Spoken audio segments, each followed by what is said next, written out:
I love a lazy river. You give me a sunny day, a tube, and a lazy river, and I will float that thing all day long. Just round and round and round. However, there's always that handful of kids who spoil things for those like me who just want to float. You know, those kids who like the way the current makes them feel like it's a superpower because they can go super fast. Some of them feel so powerful that they even start to like splash people and even dunking people, especially those who don't have tubes. Because, you know, not everybody in the lazy river has a tube. Some are just trying to bob along on their own while they float. I still enjoy the lazy river. It's just not quite as comfortable. And there's some folks who don't even get in the lazy river. We just float past them on our journey around and around. Sometimes we wave at them as we go by. All different experiences, but the same lazy river. Whiteness and racism are like a lazy river. And we're the tube floaters, if you're white like me. We just get to float. We're participating in the system whether we want to or not. It's just where we are.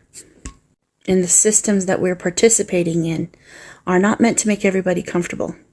In fact, some people are meant to be hurt by it. And if you grew up in it, like me, we may not even recognize our own participation because we were raised in it. We have the ability to decide how we see the systems, the way that race can play in our lives on a day-to-day basis, because it doesn't affect us. We're white people. We're floating around on those tubes because the default in the United States is white. It is the lazy river that we are floating in. So we float along unaware because we're not the ones running around splashing people, dunking them. We're not causing the problem. We're just floating along in the lazy river. Maybe we shake our heads at them and tut-tut at their actions and shenanigans, but we float along just the same. The only way to break these systems, like racism and white supremacy, is to recognize that we are participating in these systems as well, even if we're just floating along. We have to get off our tube, put our feet on the ground, and actively fight against the current to get out of the lazy river.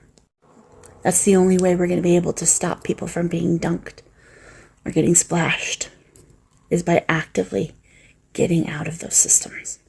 I remember growing up saying things like, I don't see color, or we all bleed red, thinking that these were the phrases that were meaning that we didn't have racism in the country anymore.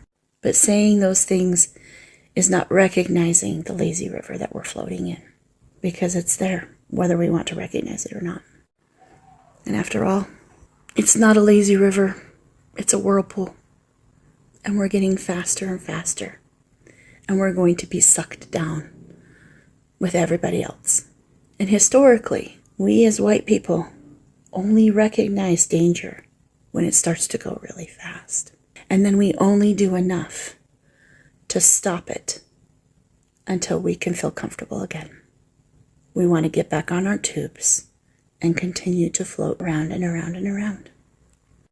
But the only way to break the cycle is to get off the tube.